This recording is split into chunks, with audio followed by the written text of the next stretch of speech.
Welcome to It's a Good podcast. My name is Hayden. I'm Chris. I'm Harry. And yeah, we're just a bunch of guys having talks about theology, the Bible, and God. And basically our whole goal is just to be accessible to anyone, that you don't need a theology seminary degree to be able to talk about God. We want to make it easy and simple. I definitely don't have any of those degrees. Yeah. That's so true, though. I mean, you just have to be interested in it. All the information's out there. All right. So here we are. It's been a little bit. Welcome back.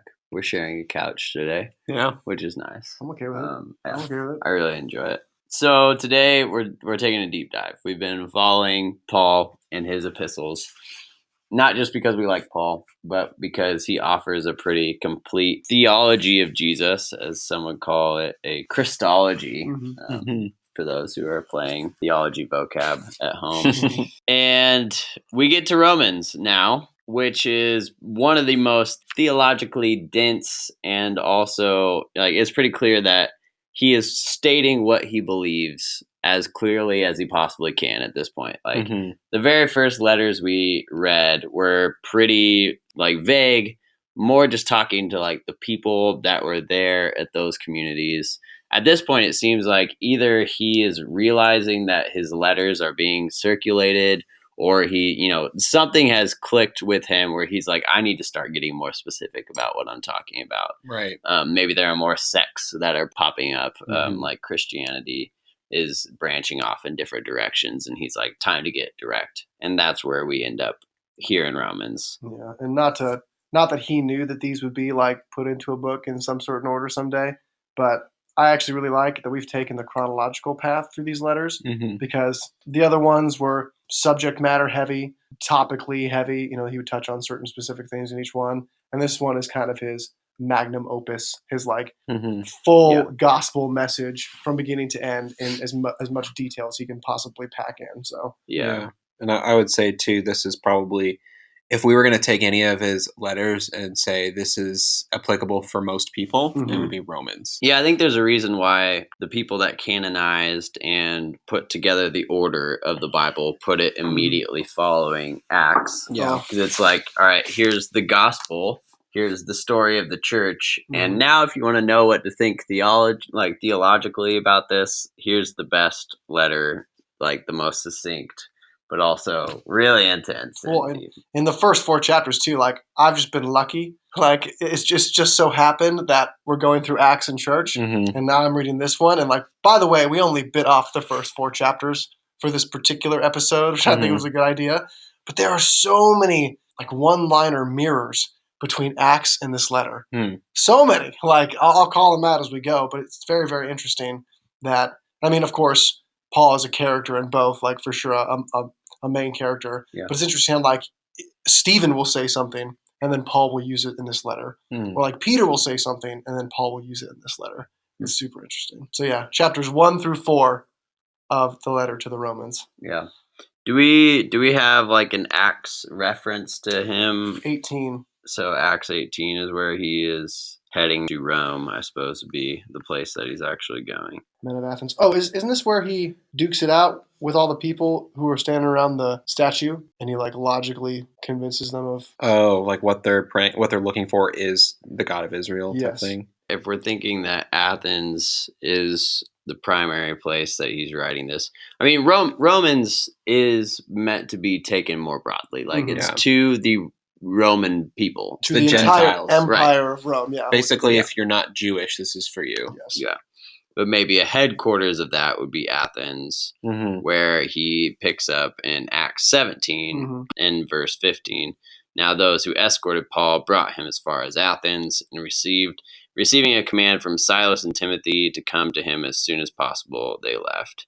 So he was waiting for them at Athens, and it says his spirit was being provoked within him as he was observing the city full of idols. And so he gets in, to this whole dialogue with some Epicurean and Stoic philosophers, which, by the way, I am a voracious reader of Stoic philosophy. Interesting. Seneca, Marcus Aurelius. And it's interesting how it's so cool to me how at the same time that Genesis was being written, that Plato was born. It's so interesting to me at the same time that Acts is going on, that like certain Stoic philosophers are alive. Like Jesus and Seneca lived at the exact same time in history. It's crazy. It makes it very real. Can you give a brief overview of Stoic thought? Stoicism, I'll probably butcher it, but yeah, Stoicism would be don't let outer forces get to you. Judge yourself based on your inner scorecard. Don't let things like hunger or sickness or physical pain change who you are or how you act. You should be able to just like endure those things and continue on in your life as usual. Unlike certain Stoic heroes, using air quotes, like one was like the worst moment of his life was his city was being invaded and he kissed his wife goodbye, and that he looked as like a moment of weakness for himself, like he shouldn't have broken, so or like Stoics would starve themselves even when they had a lot of money or a lot of food around them, because they wanted to be prepared for someday if they didn't have food to be able to keep their feelings in check and like be able to operate the exact same no matter what the outer circumstance. So like be indifferent to outer circumstance, be able to operate the same no matter what's going on. I feel like from my understanding of Stoicism as well, I mean, it's kind of like God is within you, sort of aspect. Well, that'd like be the spiritual aspect of it. Right. Like basically you need to lay down yourself to allow the God that is inside of you to like rise up. Like the destruction of ego, kind of. Right. Yeah. But then Epicureanism, which would be the other group of people that he was talking to, is basically like there probably aren't gods, or if there are, like they're way out there and have nothing to do with what we're doing here. And in Seneca's letters to a Stoic, he's like pretty critical of Epicurus and Epicureanism. Like they are rival philosophies at this time for sure. Yeah. So they're in Athens debating in the public square, and Paul walks up. Yeah, so they have this place that they go called the Areopagus. A sweet name. I'm gonna name my house that. Welcome. No, you should Welcome call to yours the Areopagus. Boom! The heading on this on my NASB is also Sermon on Mars Hill, which is a dope name as well. But either way, so these philosophers or like people that would say, I follow Stoicism, I follow Epicureanism, they come together, they debate. And then Paul does an awesome sermon. Like, if we don't really have time, this is total background stuff. But if you want to see the way that Paul crafts his message of the gospel for a specific audience, read verses 22 and on. And he totally meets them where they're at. And then at the end, it says at verse 32, now when they heard of the resurrection of the dead, some began to sneer. But others said, we shall hear you again concerning this. So Paul went out of their midst. But some men joined him and believed, among whom were Dionysius and Areopagite, and a woman named Damaris, and others with them. So those are probably the leaders that he might be writing to here are these people. And I mean, if he singled them out, they must have been important. It's also cool that he singles out a woman. Yep. That's just a really brief background into potentially who, like, specifically this letter might be being written to. But like we said before, it seems clear that he is writing to the Roman at-large church. Well, and another thing to mention as well, in Acts 18, I think this is what Tim was referring to, there was a period of time where Claudius, who was the Roman emperor at that time, commanded all the Jews to leave Rome. And he calls that out in Acts 18. The writer Luke calls it out in Acts 18. And then I think this letter was written, or so they think, at the time when Claudius told all the Jews to leave. 5 years passed, and then the Jews came back to Rome. And there was a huge discrepancy between what they believed and what they saw in Rome after their 5 years of exile. Yeah. So this letter seems to be 5 years past, or something around there, 0 to 5 years past what Acts 17 and 18 is talking about. It's like Paul's response. It's like his second, communication with these guys. Yeah, we see that a lot with Paul's letters. Like he interacts with them, and then he later on down the line, he'll address some of those either things he talked about or things that they might be going through, specific problems or whatever it is. Yeah, and I'm reading a book right now by N.T. Wright, and he shed a little bit more light on this as well as to why the whole circumcision thing becomes such a big thing. what he was saying in his book is, at the time, the Jews were allowed to practice Judaism because they had that provision that as long as they prayed for the king, that they would be fine. In the beginning in Jerusalem, they saw Christians as just like a sect of Judaism. So they're like, oh, we had the Pharisees, we had the Sadducees, and we had the Christians, whatever. They're still Jews, so they're fine. But then after this 5-year exclusion, they come back and they're in a pagan scenario, and they're like, these people are not Jews. So what do we do with them? They don't have the same provision. So we should be punishing them for not worshiping the gods that they're supposed to worship. It seems like some of the solution for some of the Jews is to be like, well, just become a Jew. Like, be circumcised so that people see that you're a Jew. Right. And then you won't have this issue with the law. Right. That's probably what Peter wanted. Yeah. Like initially. And it makes a lot of sense to put in that context. It makes way more sense. Because Peter is like, his whole theology is that we are Jewish people. Christianity is just a continuation of Judaism. Yeah. And another thing to mention too is that the people that Hayden was just describing, the ones living in a paganistic lifestyle or whatever, I'm probably butchering words there too, those would be the people that Paul is referring to as Gentiles, or in the NASB, barbarians. Which we're gonna touch on a lot of words that I misunderstand and don't fully understand, but like Gentiles is for sure one of them. Like it can be used in a negative connotation. It can be used in a way that's like, what? Like that sounds bad, or like I don't really understand what that means. I think it just means, like we were talking about, like everyone who's not Jewish in this particular scenario. Exactly. So that is the audience and the time about from our very limited knowledge that we like pull from a bunch of other sources. Yep. But like a lot of that is stuff that it's all in the Bible. You just have to do a little bit of digging and to like really pay attention to details. Right. Which I don't do very well. And luckily people like N.T. Wright and Tim Mackey have done a ton of research and have figured it out for us. Yeah. So very thankful for them. We would not be doing this if not for those. Yeah. Let's get into the actual letter then. I mean, let's just start Romans 1, verse 1. Paul, a bondservant of Christ Jesus, called as an apostle, set apart for the gospel of God, which he promised beforehand through his prophets in the Holy Scriptures concerning his Son, who was born of a descendant of David according to the flesh, who was declared the Son of God with power by the resurrection from the dead, according to the Spirit of holiness, Jesus Christ our Lord, through whom we have received grace and apostleship to bring about the obedience of faith among the Gentiles for his name's sake, among whom you also are the called of Jesus Christ. Let's stop there. And we're not even finished with the first sentence. We're not even through sentence number 1. Yeah. But like we've talked about this in previous letters. Yeah. His intros are very different in each letter. Yeah. Sometimes he's just like, hey, I'm Paul, a prisoner in Christ. This is my buddy. And that's it. Yeah. This one, once again, this is his. He's pulling out all the stops. Yeah. Not only is this an incredibly long and dense sentence, but he's calling out every single specific thing that he's going to talk about in the entire letter. Yeah. Oh my gosh. So dense. The first thing that jumps out to me is that he calls himself set apart.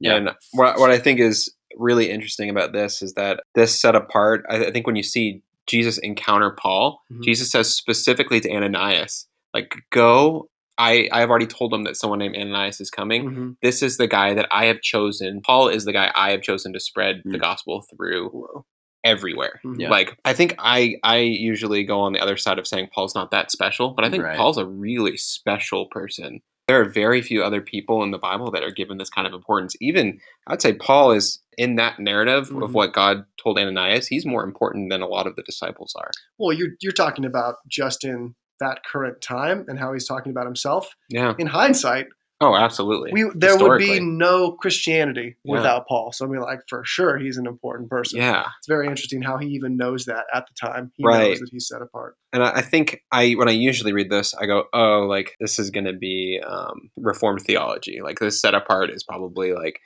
we are the chosen. Predestination, right. But I think what this is really saying is that Paul is calling himself set apart because of what Ananias was told. He's doing a little bit of a history lesson he's going into as well. But then he also calls us set apart, right after that.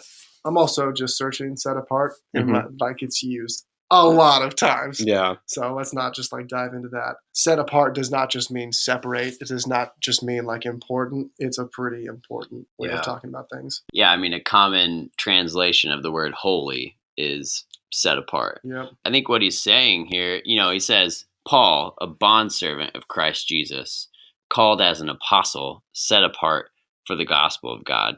So what he's saying is like, I am a human man. I've been called by Jesus to set aside what I have done and to fully dedicate my life to the gospel of God. Mm-hmm. And then he talks a little bit about what that is. And he says, first of all, it was promised to us by the Holy Scriptures concerning God's Son, who was born a descendant of David according to the flesh, and who was declared the Son of God with power by the resurrection of the dead. Mm-hmm. It's kind of like the way that some of the writers of the gospel accounts introduce the books, because they'll start out with a very particular like genealogy or a description of Jesus as Messiah to set the tone. This in and of itself is almost the gospel according to Paul. Why David? Like out of all the descendants, like why would he think that these Gentiles would latch on to David? Like, is it because he is a known king? He must be popular. Yeah. I mean, I'm sure a lot of these people knew something about Judaism, and they probably knew David. Mm-hmm. Maybe that's what he's pulling from. Yeah, he's giving his like dual sonship, which, like you said, Matthew does the same thing. Mm-hmm. He opens his gospel by saying, in the beginning of Jesus, there was Adam, and all the descendants traces it all down the way to from David, all the way from David down to Joseph. Mm-hmm. And then he says, in the beginning, this was the beginning of Jesus. And then he talks about Jesus being born of spirit to Mary. And so I don't know, maybe Paul's been doing some reflecting on that in this case, but he sees that dual sonship as something that's really important. But what he says is interesting. He says, who is declared the Son of God with power by the resurrection from the dead. Or as a result of. Who was declared the Son of God as a result of the resurrection of the dead. Yeah, I think all of that is just trying to understand what he's writing. This is kind of word vomit. It is. Like, it is very hard to pull apart. Yeah, one, we were just talking about like, oh man, Philemon, like that's a pretty easy to consume letter. It's like, we are not even one sentence in this letter, and we're like, whoa, what is he even saying? Like, this is a very, very dense, very dense letter. And think about this, like, we're having a hard time with it. And if you look at it, I mean, anybody can do this in your own time too, but look at like all the ways we've tried to separate this with all of our commas. Some versions will even have like a bunch of hyphens in it to try to connect things without separating them. Yep. There are people that have to look at this in like the ancient Greek and go, okay, there's no punctuation here. What is actually supposed to be attached with each other? Yeah. And actually you'll see a lot of, I don't have any offhand, but there's a lot of words that can connect to more than one thing. I don't think any of these interpretations are like heretical. Right. But there's some that are like, is this attributing this to the Spirit or to Jesus Christ? And that's why different versions you might get those different sentences. Yeah. Well, and maybe he's being purposely absolutely as well, to sort of blur the lines. Yeah. I think probably his answer to that question would be, it is according absolutely to Jesus and the Spirit. Yeah. Yeah.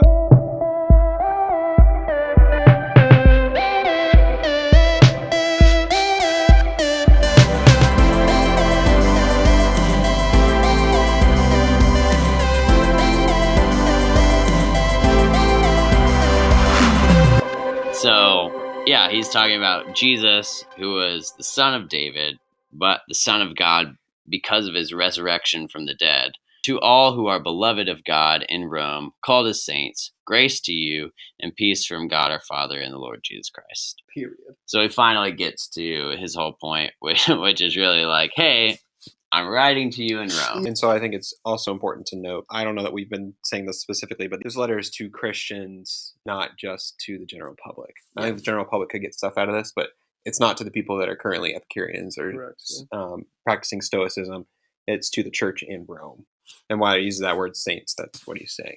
Yeah, I think that's a really good point, because I think a lot of our culture today, like Christians have this really bad rap for trying to call people to a biblical standard that have no reason for following a biblical standard. Mm-hmm. And like from what we can see, if we go back to our position in Acts 17, where Paul was at, he doesn't go out to the Epicureans and the Stoics and say, like, these are the lifestyles that you ought to be living. Mhm. He's like, hey, you guys are all beating around the bush. Now let me reveal to you what's in there. And here's what you guys are all trying to get at. This is the truth of what it is. And you guys even know it in your own philosophy.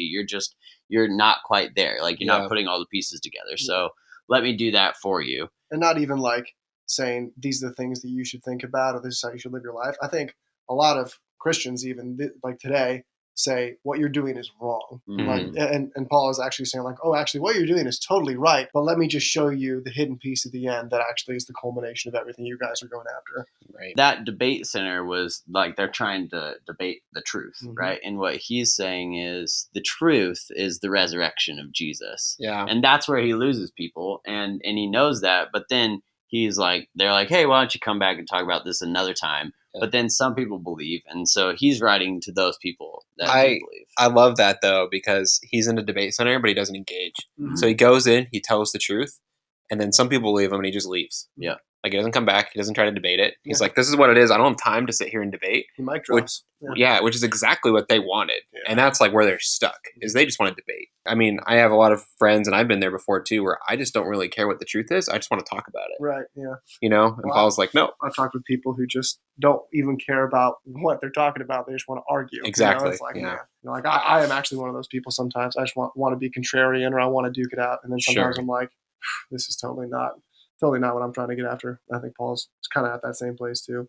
Yeah. So we come back, what did you say, about 5 years after that debate, probably? Somewhere between 0 and 5, because when he's in Rome in Acts 18, Mhm. it talks about how Claudius told all the Jews to leave. Right. Now the Jews have been allowed to come back. So somewhere in that 5-year exile period. Okay. So it makes sense then that the church would have grown, and why you would have to write this letter. For sure. And then we get to, this is what just like started to warm my heart the more of these that I read, the classic Paul Thanksgiving. Mhm. Wouldn't it be nice if you had communications with somebody, whether you were like texting them or writing a letter, and Mhm. before like you even got into the reason why you were talking, they were just like, I'm so thankful that you're alive. Like, I thank by God every single day for you. Like, it kind of seems cheesy the first couple times you read it, but like, Mhm. this was like a Paul thing. He prefaced all of his letters like this with this Right. huge Thanksgiving about how he was thanking God for them being alive, or for them praising God, or whatever it was. Yeah, unless he's gonna like ream you a new one. And Yeah. then he just gets right into that. He's thankful for you either way. Yeah. But the That's actual true. letter itself is not necessarily going to change based Yeah. off of it. I was talking about this with somebody earlier. If you don't glean anything out of this, even if you're not a Christian, Paul is just an incredible leader, Mm-hmm. and you see that through his writings. Like, he takes time to write to people about specific things, but he also addresses issues, and he's not afraid to do that. Mm-hmm. But in the same letter, he's going to thank people, he's going to build people up, and he's going to point them in the right way. He's great. Whether or not you believe in Christianity, it's obvious. It's very obvious reading these. It's easy to see why Christianity spread so quickly and so Yes. far. I think you struggle with the resurrection or any of those, like less tangible pieces of the Bible. Mm-hmm. You can't disagree that like Jesus, Paul, these were incredibly not only upright people, Mm-hmm. they were good people, but they were also incredibly charismatic. Yeah. Like they knew how to lead, they knew how to say certain things and get certain people's attention, certain groups of people's attention. Yeah. So you cannot read these books and not understand that. One more thing before we get back into Mm-hmm. this, and I think we've talked about this before, but one of the reasons Paul can write so powerfully to these people is because he is a Roman citizen and he has Jewish heritage. Yeah. And he was a leader in the Jewish temple. So he's got everything necessary to do this, and you can see that in his writing because he appeals to the logic of the Western culture, but also helps them understand the Jewish culture. Well, that's really good to call out as well, too, because like in Acts, in the later chapters of Acts, Paul is treated differently because of his Roman citizenship. Like probably one of the reasons why Jesus set him apart to go ahead and like be that conduit, because he was a very interesting, middle of the Venn diagram of people that could walk in the circles as he's walking in. And I also think with the role of being like a prophet, he was speaking to people that he had created intentional relationship. Like, he wasn't trying to force things on people that weren't there. Like, he had bounds that he prescribed to himself. Yeah. We've talked about that already, but it's so important. These people want to be Christians. They're on board with it. So what he goes forward with saying is really just explaining what that means and helping people understand that. Yeah. The next part of the chapter is him basically just being like, "Hey, I know that I haven't come to you in probably maybe 5 years, but like people are maybe saying that I don't want to come to you or whatever, but like that's not true. Like I've been super wanting to show up." And one thing that's really interesting where he says this in verse 9, if you were to take out like the parenthetical of this, it would say, "For God is my witness as to how unceasingly I make mention of you." But the parenthetical is actually really, really important. It says, "For God, whom I serve in my spirit in the preaching of the gospel of his Son." I think this is really interesting because when we ask, like, what is the gospel? I think a lot of us would give, like, the Billy Graham, God created you to be with him, our sins separate us from God, and, there's nothing you can do, but God died for your sins, and if you believe in that, then you'll go to heaven. But he doesn't say the gospel of your salvation or the gospel of, whatever. Yeah. He says the gospel of his Son. And this is something that I've, in reading some new people like N.T. Wright and C.S. Lewis, this is one thing that they really stress the importance of seeing the gospel as a bigger picture. I think there is truth about that presentation of the gospel, but it's not the fullness of the gospel. Right. Well, I mean, just giving you the perspective once again of someone who like has been on the outer, circle or whatever.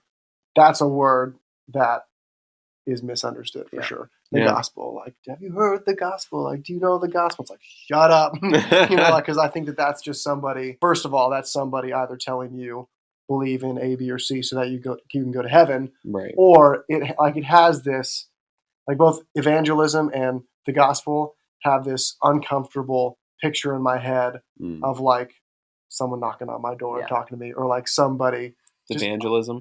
Just like somebody trying to sell me something in like a super strange, impersonal way. And once again, like that's totally not how Paul is using this word. It's totally not how like the gospel writers use that word. We've warped it so much though, because it's the same word for good news, gospel, and evangelism. Yep. But when I said evangelism, we just went, "Oh, you mean going to somebody's door without knowing them, telling you mean them like about convincing God. someone to believe in Christianity? Which isn't at all what it is. No. Yeah, so he expands on it then in verse 16 and says, "For I am not ashamed of the gospel, for it is the power of God for salvation to everyone who believes, to the Jew first and to the Greek. For in it the righteousness of God is revealed from faith to faith, as it is written, but the righteous man shall live by faith." So I feel like what he's saying here is there's a lot of faith in the world. Maybe it's faith in Epicureanism, maybe it's faith in Stoicism, maybe it's faith in paganism, maybe it's faith in these. And he's like, I am not ashamed of the gospel because it is the power for God to reveal, for salvation and to reveal his righteousness through that, like the fulfillment of those things. When he met those people in the place of debate, he was like, hey, God's righteousness is going to be revealed through your Epicureanism, through your Stoicism, when you realize the good news that is Jesus. Well, not to skip ahead, but that kind of ties into the God has made himself plain and there is no excuse. Like, it doesn't matter who you are, where you are, what you're doing, what you believe in, God is making himself plain. God and his Son it should be plain, and you have no excuse. So, well, yeah, I mean, so I think that's where he begins to go. So he starts there, and he's like, "Look, the righteousness of God is there, and it's in all faith of humanity. Like anyone who has faith is searching out for this thing, and the good news is Jesus." Yeah, and he's like, "But and then he starts going on. He's like, "But anyone who suppresses the truth and unrighteousness, like that's where the wrath of God is revealed." So it's like someone who comes up to the point of Jesus and they're like, "Oh, I have faith. I'm searching for the truth." And then they get to the point of Jesus and the good news there. And then they're like, "But that's not it. Like, I'm going to shut that down right there." That's where he, like, the whole next, like, chapter or two is him addressing that. Yeah, and two things I think come from that. Number one is I have been this person in my life who have heard of the gospel or read the Bible, and due to like finding inconsistencies or have it being not cool or have it be confusing, I'm like, shut that down. Like that's not worth my time. I think that is a very bad way of going about an important book like this. And then number 2, there's a word that's getting tossed around here, and that would be righteousness. Like that's for sure, like righteous. That's for sure another word that we've warped.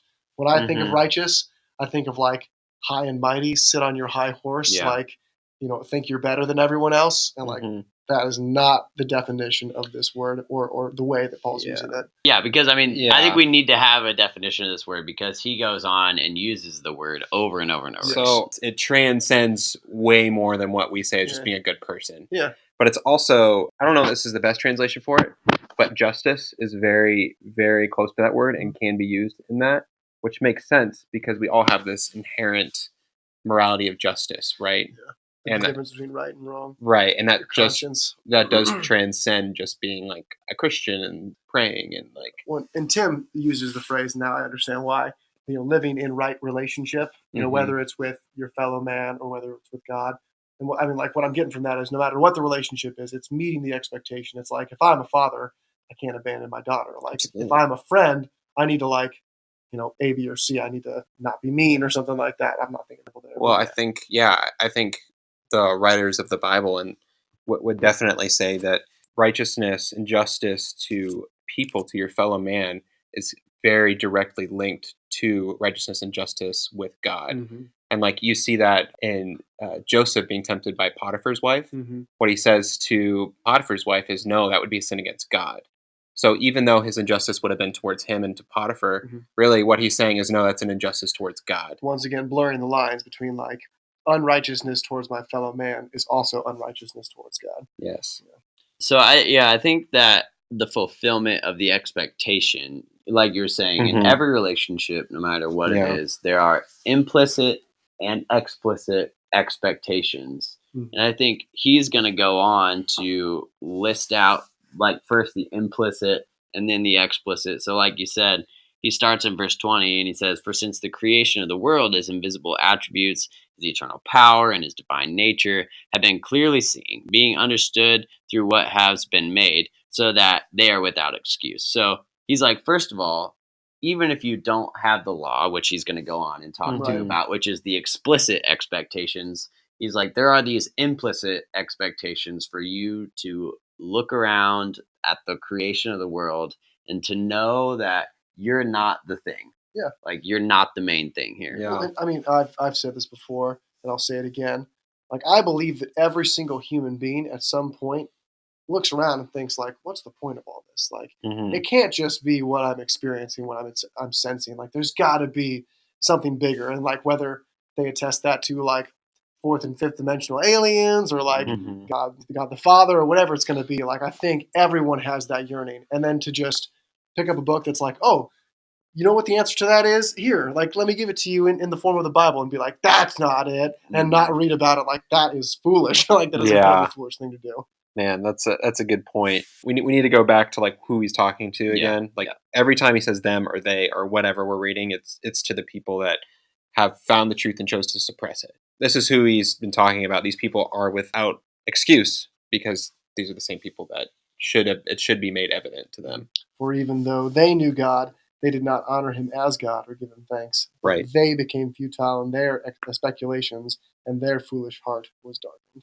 Yeah, man, he gets so good in all this. We're not even going to get through chapter 1. No, we're not. No. I just realized that. Like chapter 1 through 4 actually have a chapter 1. Yeah. So then he says, "Professing to be wise, they became fools and exchanged the glory of the incorruptible God for an image, the form of corruptible man, and birds and four-footed creatures and crawling creatures. For they exchanged the truth of God for a lie and worshipped and served the creature rather than the Creator, who is blessed forever." And how many times have we done that? Good. How many times have we done that? Like for sure. We worship idols, Idolatry is something that is just as pertinent in our day and age as it was back then. How many things? This stupid Rubik's Cube. Like, how many things do I worship? How many things do I give my time to and care about more than the Son of God?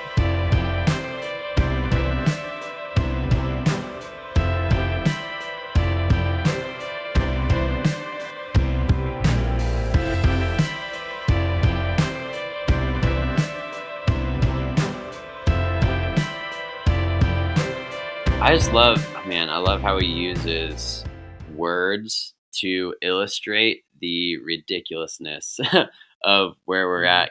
First he says, and exchange the glory of the incorruptible God for the image in the form of corruptible man. And, he's definitely hearkening back to the Genesis. The way he says it in verse 25 is so good. Creature. Yeah, they serve the creature rather than the creator, which obviously both have the same root word. Right. One being the thing directly coming from the other thing. So it's like, man, look around. These people are worshiping this, that, themselves. But it's so clear, like, it can't be right because it's coming from something else. It's kind of a different way of looking at it too, but like another one of the Bible Project comparisons that they make, they're like, it'd be like if you were a transformer and you were like, I got to go buy myself a car. It's like, no, dude, like you are the car. You just need to be the car, and then you can drive it. You don't have to go buy a car. Like, this is kind of the inverse of that. It's like instead of us worshiping the Creator, everything around us, like the evidence of that, we're instead going to worship ourselves or something that's less than ourselves, like a statue or like an idea of a man. It's very interesting. I was just thinking about that. Like, he's talking about 1 degree removed from God, right? Yeah. Like a human or like an animal, but we worship things we make. Right. Just like 2 degrees away from God. Yes. Like, we're worshiping Money, yeah, he made us to be his image, and we're worshiping the images we make. Like, that's crazy. Like, we're nuts. They're not even images of us. They're just like things. I mean, the golden calf is the best example. Yes. Because it's so stupid. And I think it's supposed to be appallingly stupid because it's a reflection of how we act all the time. Yeah. Like, look what I made. This is best. Yes. It is my God now. Yes. Like, what? So you just made a picture of a calf out of gold. And now you're worshiping it, even though you created it? Yes. Like, oh, man, we're dumb. Yeah, well, I think that's totally true, and then sets you up for where he goes next, which I think as we're talking this out, it starts to make a whole lot more sense, because then it says, for this reason, God gave them over to the degrading passions. He's saying, okay, they started worshiping the created things, and they started worshiping the images, which is so ridiculous, like so obviously ridiculous, but to them in their eyes it clearly wasn't ridiculous, like they were going there. And so God's like, okay, if you want to go there, let's take it to the end, like go there all the way. And like at that point, we're sitting back a little bit removed, and obviously we do this all ourselves as well, but it's really wise from God when you look at it that way to say, like, okay, if you want to worship this thing that's clearly not the thing, go all the way. See where it takes you. And this isn't the first time that God's done that. God gives Pharaoh over to his hardening of the heart. Like, that's something we've talked about too, where it's like, oh, God just kept hardening his heart. It's like, that's not actually true. Like, Pharaoh kind of made his bed, and then God at pretty much the last second was like, yeah, like, here you go, sleep in it. Like, he does when people do believe that what they're doing is right. He's like, okay, like, see the outcome of that. Go for it. That's a very like C.S. Lewis theology that I agree with. Like, I really think that God gives people free will, so they get to choose whether or not they want to follow God or not. And if you choose not to, he'll let you do that. Yeah. I mean, he's going to let you fall into evil and whatever that's going to be, but he gives you the choice. Yeah. Which is... Yeah, and he's like, okay, if you want to worship this created thing, now you're going to worship something the created thing does, and then you're going to worship the outcome of that thing that it does, and so I think, when we look to ourselves, it starts with, okay, we're worshiping us, and then we're like, okay, we're worshiping power. Oh, and then we're worshiping money because money gets us power. And then we're worshiping status because status comes from money, which gives us power, which comes from us. And so it's like God saying, like, hey, if you want to worship yourselves, this is where that road leads.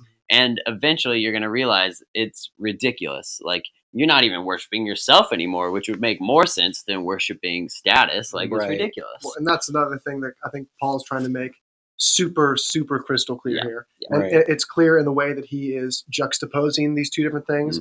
So his invisible attributes, which have been clearly seen, they wanted to be wise, but they became fools. They exchanged the glory of the incorruptible God for the corruptible man. They exchanged the truth of God for a lie. They worshipped and served the creature rather than the creator. So, holy cow. Yeah. I'm sorry. So who's Paul talking about here? Is he talking about the Jewish people? Is he like recapping what they did? Because it seems that way.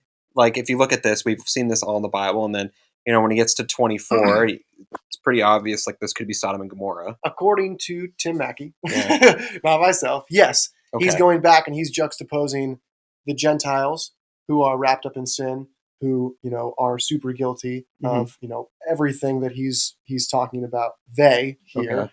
but then he's saying, okay, that is a guilty human, sinful population. Mm-hmm. Now we have these people who, yes, I do believe he's talking about Jews, Okay.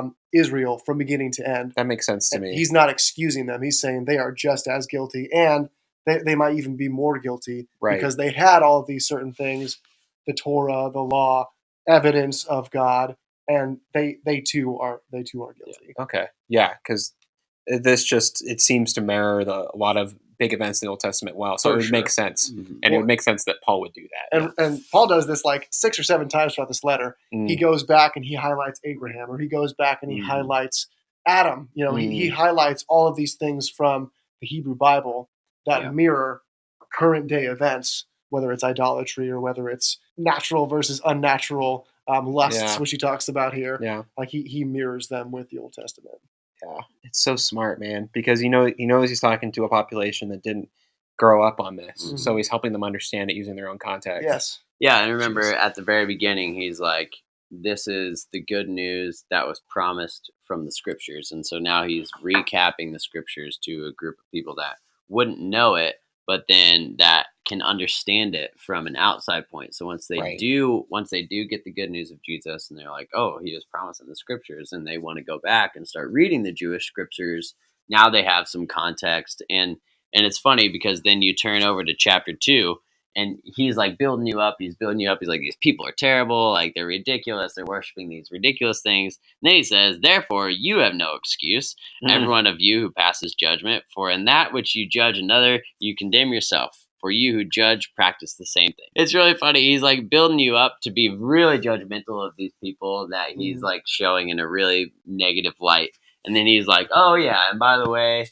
like, you can't be judgmental of those people because you're doing the same thing. It reminds me of Nathan talking to David, where he's like, "Oh man, this dude sinned super bad. He did A, B, and C." And David's like, "Let him be put to death." And he's like, "Actually, that's you, David." Like that. It's so clever. Yeah, but I think it's really, really good that he puts this here, because I think we can, after reading that, we can get like the self-righteous version, like, well, I don't worship creatures, and well, I don't worship the image of incorruptible man. And then the next thing he says is like, don't judge, because you do the same. And he's pulling straight from Jesus here, because like in reading the Gospel of Luke, I come across Abraham Lincoln's favorite line, which is, "Judge not, lest you be judged." That's King James lingo there. Yeah.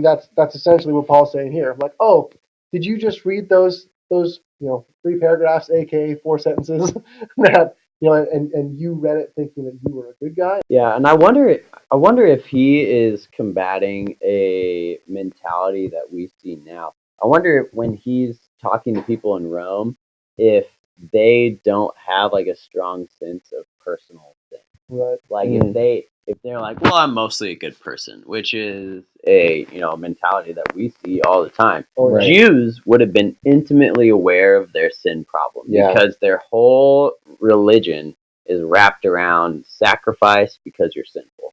Sacrifice because you're sinful.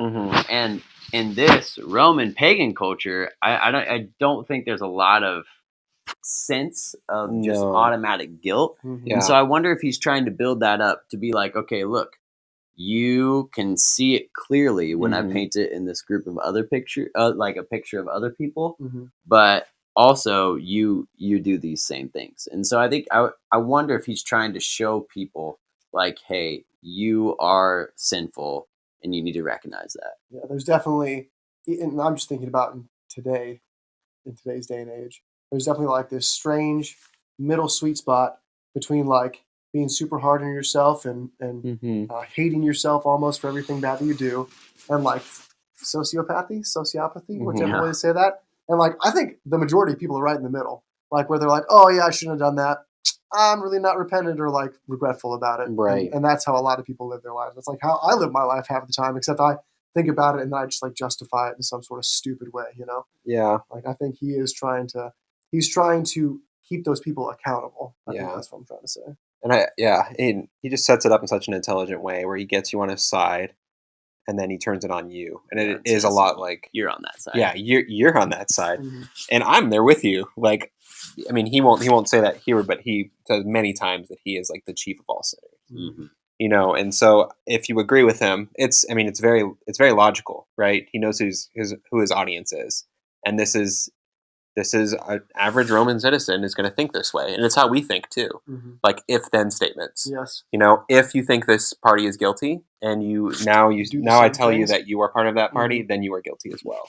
And so it's Paul. He's being smart. Yep. Oh, man, when you pass judgment on those who practice such things and do the same yourself, you think that you will escape the judgment of God. And like it's hard to see those if then statements and him putting those back on you unless you talk for, I don't know, an hour on the first chapter and a half. Like it's really difficult to see those things. Yeah, so I mean he puts you on the same side, and then he combats like maybe the Jews are falling under that sort of category because they've been given the law, but I haven't. And then he gets to verse 11 and he says, well, there's no partiality with God. For all who have sinned without the law will also perish without the law, and all those who have sinned under the law will be judged by the law. For it is not the hearers of the law who are just before God, but the doers of the law who will be justified. For when Gentiles who do not have the law do instinctively the things of the law, these, not having the law, are a law to themselves, in that they show the works of the law written in their hearts,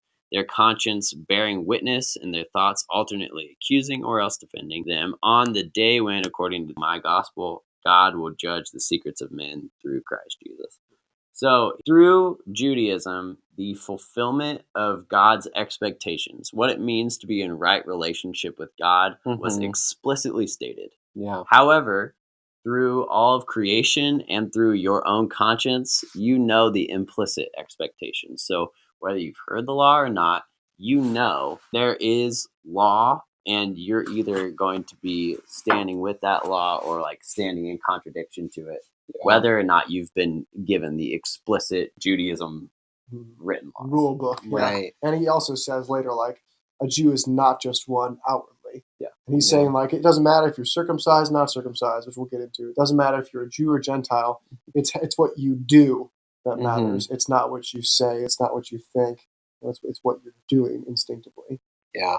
I mean, I would say 98% of the people I know agree with this, but he's really appealing to like an implicit moral law that we all know what is right and what is wrong. Some people don't believe that, but I feel like his context, this is great. Like this is perfect because I think most of those people based on Roman law would say, yeah, you should know what's right and wrong without even being told. I've had that debate before as well. You know, it's like, do human beings internally know right from wrong? And like, I've always argued yes. And it's like, even if you are a caveman in the Stone Age, you think to yourself like, yeah, I want this dude's food. Yeah, like I need to protect myself. But like, when you push him off a cliff and kill him, you're like, I wouldn't want to be pushed off a cliff and killed. So you think to yourself like, was that the right thing to do in some sort of way? Well, I don't think. I mean, we could talk about this forever. Yes. But I don't think humanity would have succeeded if we didn't have that. Yeah, totally. Well, and so I think too, you know, we live in a day and age where it's like, live your own truth, you know. But the interesting thing about that, and I think what Paul is saying here, and one thing that C.S. Lewis argues really well, way better than I will do it right now, what he's saying is, if there is right and wrong, whether, you know, even to your own degree, if you say, well, this is right for me, and it may not be right for you, but it would be wrong for me to do this, even if it's not necessarily wrong for you. Right. What he's saying is each and every person has an internal conscience and an internal written law. And what he's saying is, whether you think everyone has the same one or whether you think it's all different, what I'm telling you is that Jesus is the fulfillment of that. If you're searching, if you think that it's right to do right and wrong to do wrong, and you're searching for the right and the wrong, what I'm telling you is that Jesus is that. So if you hear that and then you say, yeah, but I don't really want anything to do with what's right and wrong, then you're like talking out of two sides. You're being hypocritical at that point. And so he's like, either you need to accept that Jesus is the fulfillment of not only Judaism law, but also Gentile internal heart law, and what the Epicureanism and what Stoics are all looking for. Like, no matter where you're falling now, Jesus is the fulfillment of that, and you ought to give him credit and give his gospel credit where credit is due. I think that's a good place to wrap up, actually, because it's like, it doesn't matter if you are an Epicurean or a Stoic or whatever it is in this day and age.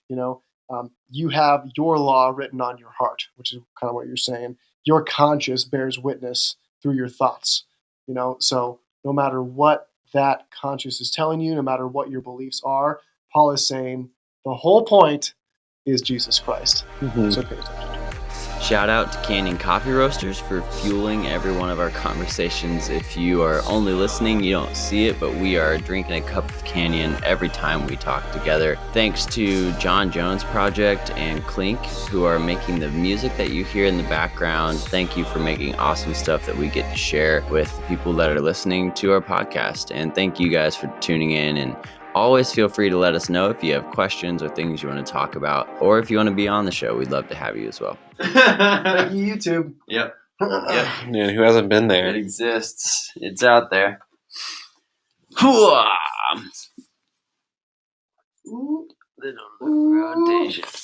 Get a little more Chris in there. All right, are we doing the thing? We recording? We are. We are. Did we record the naked fat man? We did. Nice. That's B-roll. That was really good B-roll. Yes. What is this? That's a J perm. It doesn't look like a J. Well, Does it look like a J the other way? So this is the J. Right here. It's a lowercase J. I understand. I thought the J would be like. So actually, the naming of the permutation algorithms don't necessarily have to do with like how it's shaped here, but how it's shaped in the way that the pieces need to move. So I actually don't know what this one looks like, but it looks like it's like that and then like that or something like that shapes a J. Huh. Well, for all those nerds out there who know their J perms. There's J perms, and there's actually a JA perm and a JB perm. JB perm. There are 4 different types of G perms. Oh. Who's wondering. Snappity, snappity, snappity, snap.